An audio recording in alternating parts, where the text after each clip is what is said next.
07:42 a.m., April 22nd, 1945. Southern Okinawa, Provisional Detention Area. The morning air carried the smell of crushed coral and diesel exhaust. American forces had secured this sector 3 weeks into the Okinawa campaign. Among the displaced civilians processed through temporary holding areas were 14 Japanese educators, separated from the general population under field orders that arrived without explanation. Sergeant First Class Robert Thompson of the 96th Infantry Division stood outside a canvas-walled enclosure where approximately 40 Japanese children, ages 4 to 12, sat in rows on packed earth. Their parents had been relocated to separate facilities pending status verification. The children stared at nothing. An operations officer arrived with a typed directive. The teachers would provide daily instruction to maintain order and prevent deterioration of juvenile morale. No curriculum specified, no duration given. Thompson watched as the first teacher, a woman in her 30s, picked up a piece of salvaged chalk. Her hand shook. The children did not look up. The directive made no strategic sense, but it carried a colonel's signature. April 22nd, 1945. The enclosure designated Camp 16 sat 2 miles behind the forward positions, close enough that artillery fire rattled the corrugated metal roofing. Sergeant Thompson had overseen the processing of over 300 civilians in the past week. This was different. Captain Howard Peterson, commanding the provisional garrison, had served 22 months in the Pacific Theater. His orders regarding the children came from division headquarters with unusual specificity. Maintain separation, ensure minimal interaction with regular internees, assign supervision to the detained educators. Peterson studied the teaching staff. Most were women, 2 older men. All wore civilian clothing stained with coral dust. Their identity papers listed schools in Naha and Shuri, both now contested zones. Thompson arranged the teachers in a semicircle. Through an interpreter, Peterson explained their assignment. They would conduct lessons, content unspecified, duration indefinite. Refusal was not discussed. One teacher, identified in camp records as Haruko Nishida, age 34, former instructor at Shuri Elementary, asked a question in Japanese. The interpreter translated, "What should we teach them?" Peterson glanced at Thompson. Neither man had an answer prepared. "Teach them what they need to know," Peterson said finally. The interpreter repeated it. Haruko's expression did not change. By 1,000 hours, the first session began. Haruko stood before the children with salvaged writing materials, chalk, a wooden board, scraps of paper. She wrote simple Japanese characters. The children copied them mechanically. Thompson observed from outside the enclosure. The scene felt wrong in a way he could not articulate. These were enemy nationals, but they were also children who had not eaten a full meal in days. Camp 16, late afternoon, April 22nd, 1945.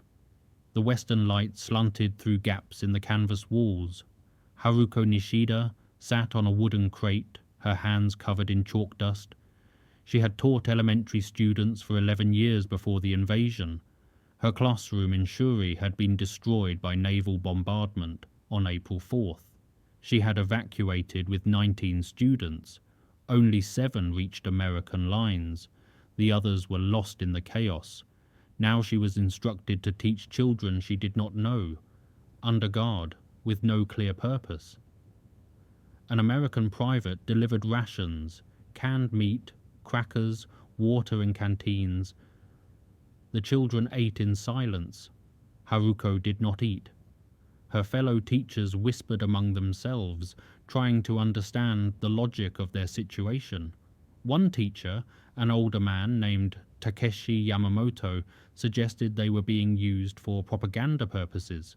Another speculated they would be relocated to Saipan or Guam. Haruko said nothing. At 1700 hours, Thompson entered the enclosure. Through the interpreter, he asked Haruko if the children had been cooperative. She nodded. "Will you teach them English?" Thompson asked. The question hung in the air. Haruko's English was functional but limited. More importantly, teaching the enemy's language to Japanese children felt like a betrayal she could not justify. "I do not know enough English," she said through the interpreter. Thompson studied her. "You know more than they do." He left without waiting for a response. That evening, Haruko stared at the blank wooden board. She picked up the chalk and wrote a single English word. "Hello." Then she erased it. 2000 hours, April 22nd, 1945. The officer's tent reeked of cigarette smoke and mildew. Captain Peterson reviewed casualty reports from the day's operations. 14 wounded, 3 killed. The Okinawa campaign was projected to continue for another 60 to 90 days. Thompson entered and saluted. "The teachers aren't cooperating with the English instruction," Thompson said. Peterson lit another cigarette. "Did you expect them to?" "No, sir." "Neither did I." The directive regarding the children had come from a staff officer at 10th Army headquarters. No explanation accompanied it. Peterson had learned not to question illogical orders. The Pacific War produced situations that defied conventional military logic. Resources were scarce. Medical supplies prioritized combat units. Food stocks barely met demand. Dedicating personnel and materials to a provisional education program made no tactical sense. Yet the order stood. Thompson hesitated before speaking. "Sir, what's the purpose of this?" Peterson exhaled smoke.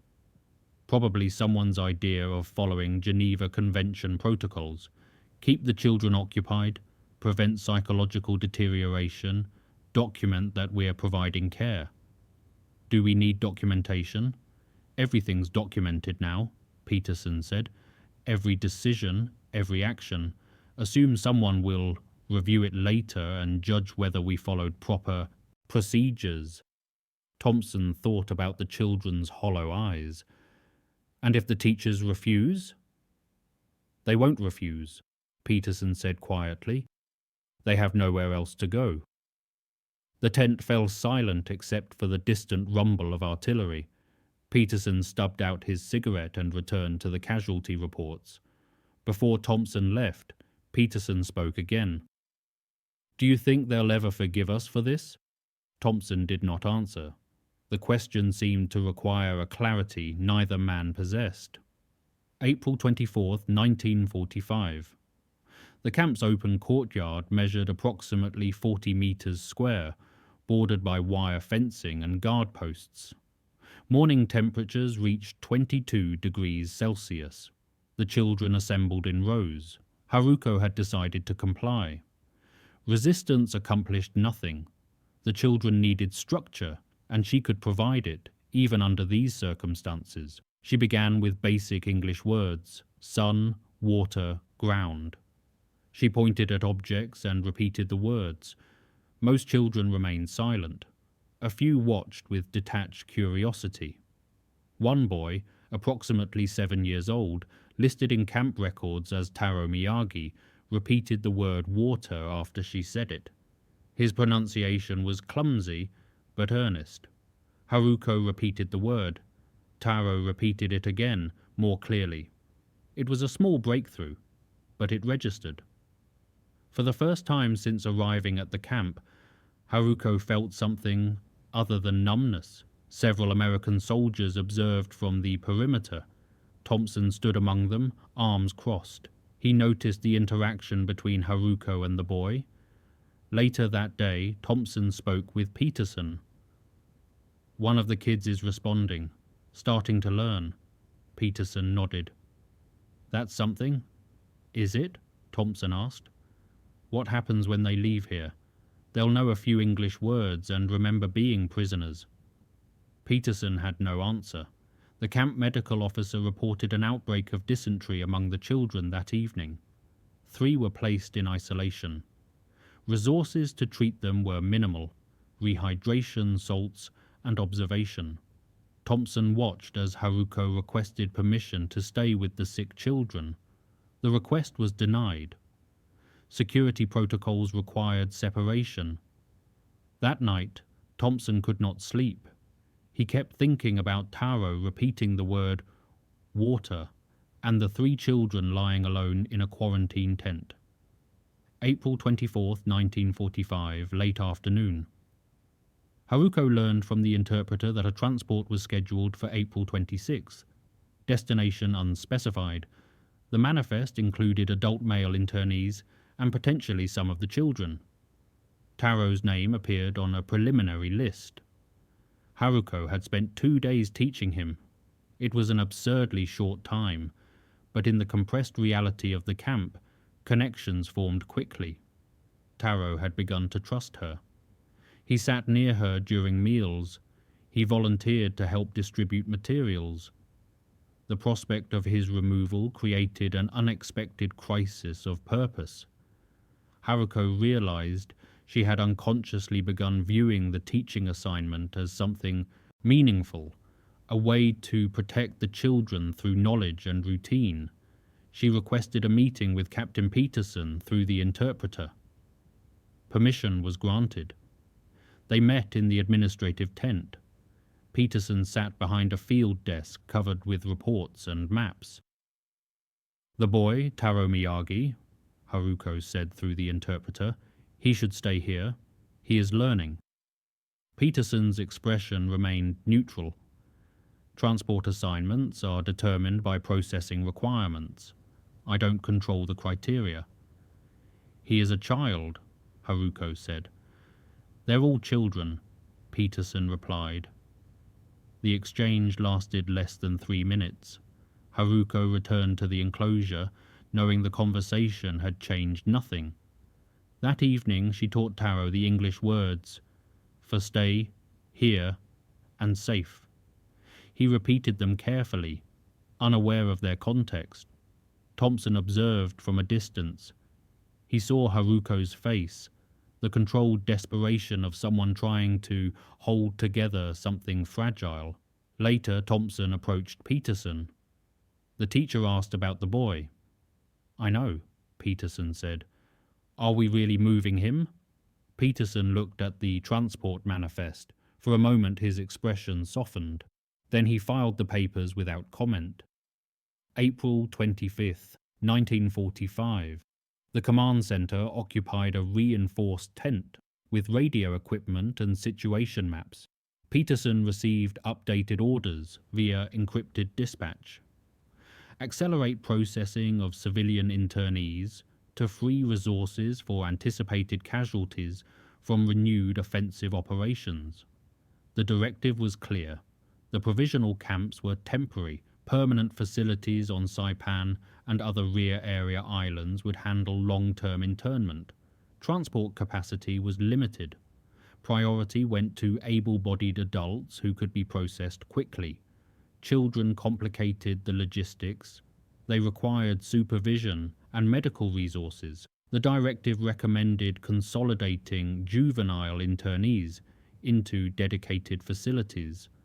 Camp 16 would be emptied within 10 days. Peterson called Thompson into the command center. "We're closing this camp. Everyone ships out by May 5th. Thompson absorbed the information. "Including the teachers?" "Everyone." "What about the teaching program?" Peterson glanced at the directive. The teaching program was never official policy. It was an interim measure to maintain order. Thompson chose his words carefully. "It's working. The kids are stable. Some are learning." "That's good," Peterson said. "But it's not the mission." Thompson understood. In the calculus of military operations, small human successes meant nothing against larger logistical realities. Outside, the sound of artillery intensified. The Okinawa campaign continued to consume resources at rates that exceeded pre-invasion estimates. Every tent, every ration, every transport slot had to be justified. Peterson stared at the situation map. Red markings indicated contested zones. Blue markings showed secured areas. The gap between them seemed impossibly small given the cost. "Do you ever wonder," Thompson said quietly, "if any of this will be remembered correctly?" Peterson did not look up from the map. "I wonder if any of it will be remembered at all." The radio crackled with a status update from forward units. Both men returned to their duties. April 26, 1945. The outdoor classroom operated under clear skies. Temperature climbed to 24 degrees Celsius by mid-morning. Rumors of an impending attack circulated among the guards. Unconfirmed reports of Japanese forces regrouping in the northern hills. The teachers sensed the shift in atmosphere. American soldiers moved with increased urgency. Supply trucks arrived and departed more frequently. The camp's perimeter was reinforced with additional wire. Haruko wrote English sentences on the wooden board. "This is water. This is food. This is sky." The children repeated the words mechanically. Their attention wavered. One of the teachers, a woman named Keiko Tanaka, whispered to Haruko during a break. "They are preparing to move us." Haruko had suspected as much. "Where?" "I do not know. Away from the fighting?" The irony was bitter. They were already away from the fighting, but the fighting followed them everywhere. At 1300 hours, a distant explosion shook the ground. The children flinched. Several began crying. Haruko moved among them, speaking in Japanese, trying to restore calm. Thompson appeared at the enclosure entrance. "Everyone stays inside until the all clear." The explosion had been an American artillery test, a routine occurrence but indistinguishable from incoming fire to untrained ears. Haruko resumed the lesson, but the words felt meaningless. "This is sky." The sky was the color of ash. "This is water." The water tasted of metal. "This is food." The food was rationed and unfamiliar. By evening, the children were exhausted. Haruko sat with them as they ate their rations. Taro sat beside her. He said in English, "Safe?" It was a question, not a statement. Haruko wanted to lie. She wanted to tell him everything would be safe. Instead, she nodded once, knowing the gesture was a promise she could not keep. April 26, 1945, evening. The teachers gathered in their assigned section of the camp. 15 people in a space designed for 10.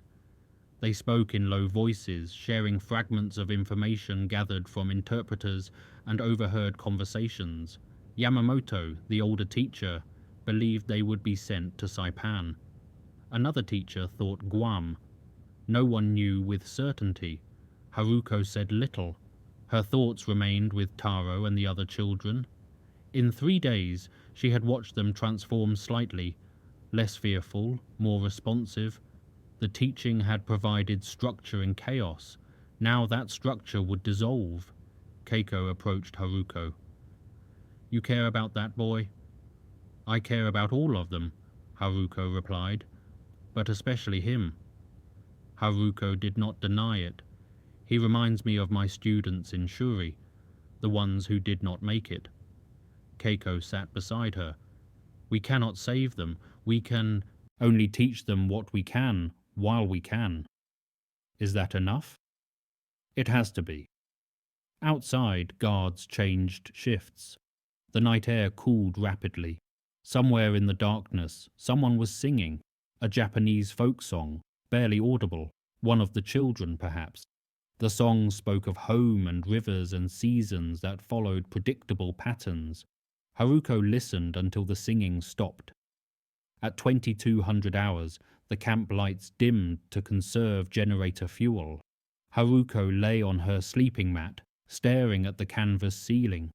She thought about the children's faces, the English words they had learned, the trust Taro had placed in her. She thought about betrayal, not the large betrayals of war and nations, but the small ones, being unable to promise safety, unable to prevent separation, unable to explain why the world had become incomprehensible. Tomorrow she would teach them more words. It was the only thing she could control. April 27th, 1945. Morning formation assembled at 0800 hours.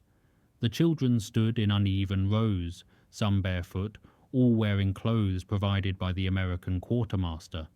Oversized shirts and trousers that had to be rolled at the cuffs. Haruko began the day's lesson with numbers in English. 1, 2, 3.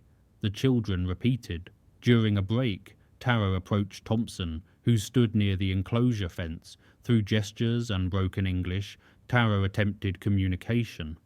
Thompson crouched to the boy's level. "What is it?" Taro struggled to find words. Finally, he said in heavily accented English, "We are not enemies, we are children." The statement was simple. Its impact was not. Thompson stared at the boy. Around them, the normal sounds of the camp continued. Engines, voices, the clatter of equipment.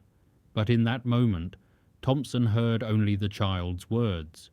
He stood and walked to the command center without responding. Peterson was reviewing transport manifests. Thompson entered without saluting. "One of the kids just told me we're not enemies," Thompson said. Peterson looked up. "What?"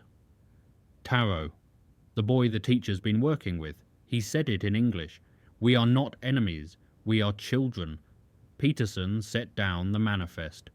For several seconds, he said nothing. "He's right," Peterson said finally. "I know. But it doesn't change the orders." "I know that too." Peterson picked up his pen. His hand shook slightly as he wrote a note in his logbook. APA 27. Juvenile internee demonstrated English comprehension. Program appears effective but scheduled for termination per transport directive. The note would be filed with hundreds of other administrative records, most of which would never be reviewed. Thompson remained standing. "What do we do with that information?" Peterson closed the logbook. "We do our jobs." April 28, 1945. Thompson made a decision that violated protocol, but aligned with something deeper than regulation. He approached Peterson in the command center.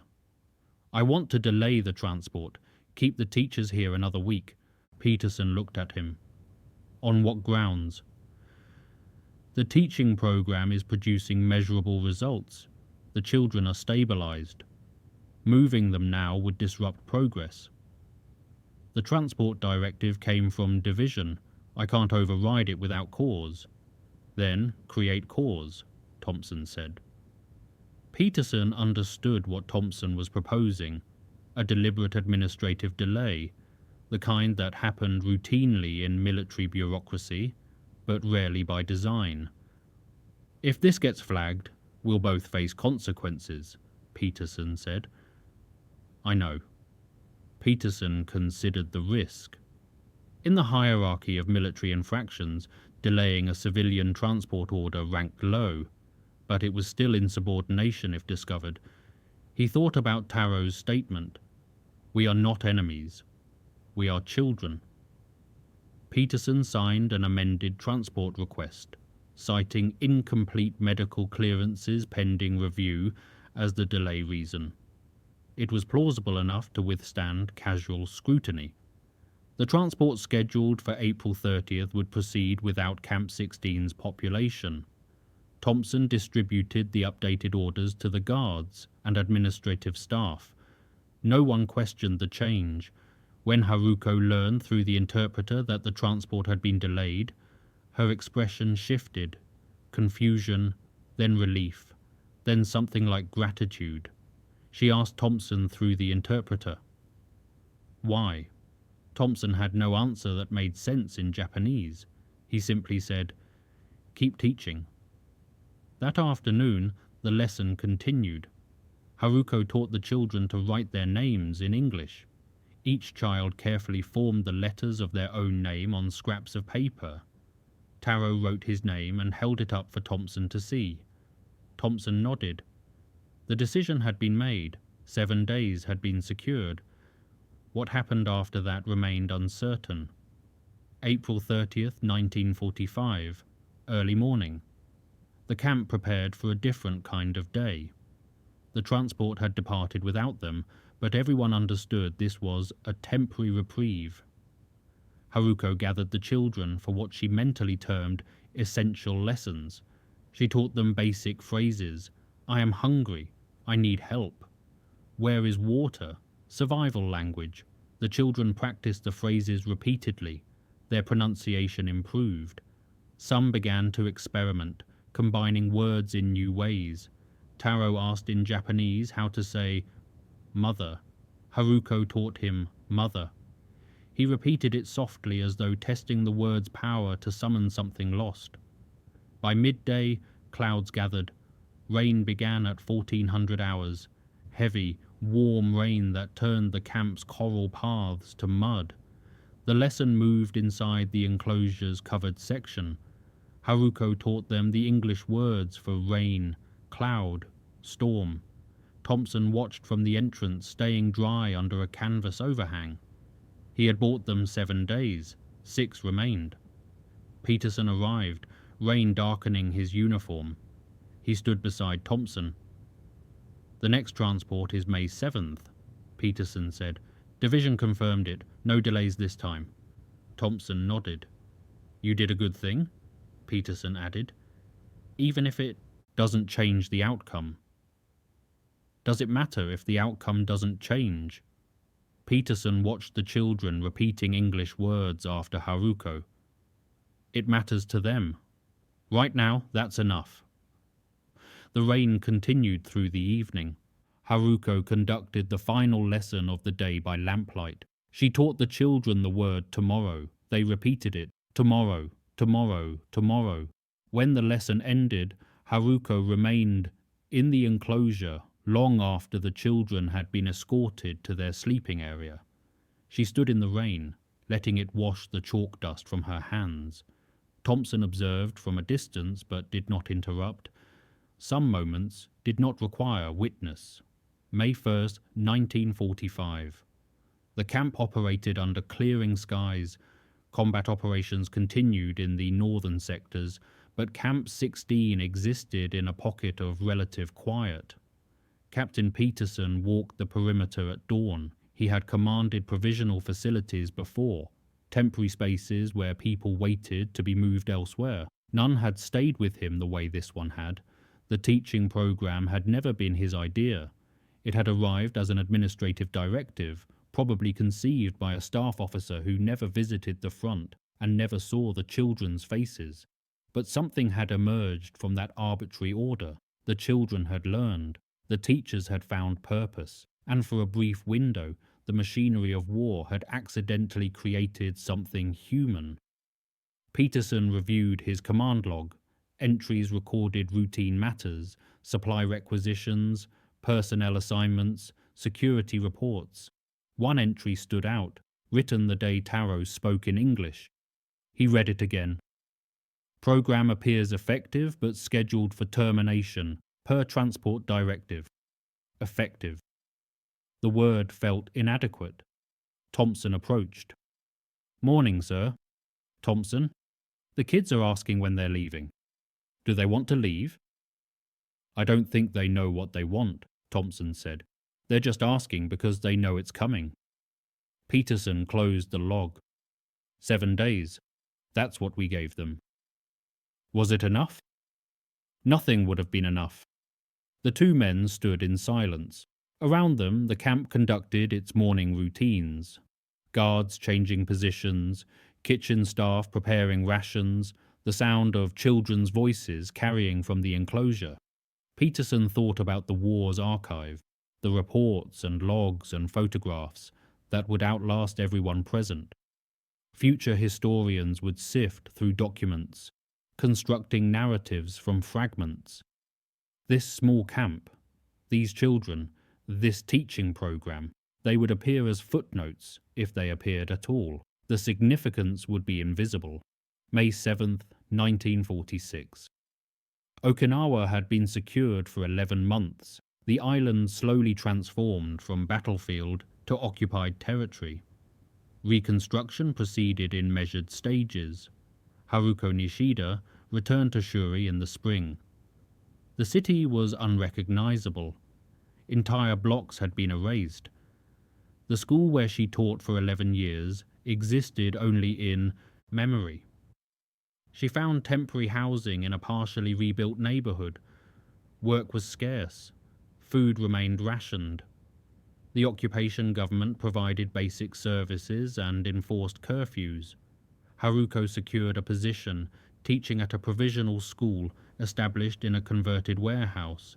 Her students were Okinawan children, survivors like herself, trying to reconstruct normal life. She taught them Japanese language and mathematics. She did not teach them English. At night, she sometimes thought about Camp 16. The children's faces had blurred in memory, except for Taro. She wondered where the transport had taken him. Saipan, probably, or Guam. Maybe back to Japan once the war ended. She wondered if he remembered the English words she taught him. Water. Safe. Tomorrow. She wondered if any of it had mattered. One afternoon, a former colleague visited. They spoke about the war, the destruction, the difficulty of beginning again. "Do you regret anything?" the colleague asked. Haruko thought about the question carefully. Regret seemed too simple. The war had erased the context in which regret made sense.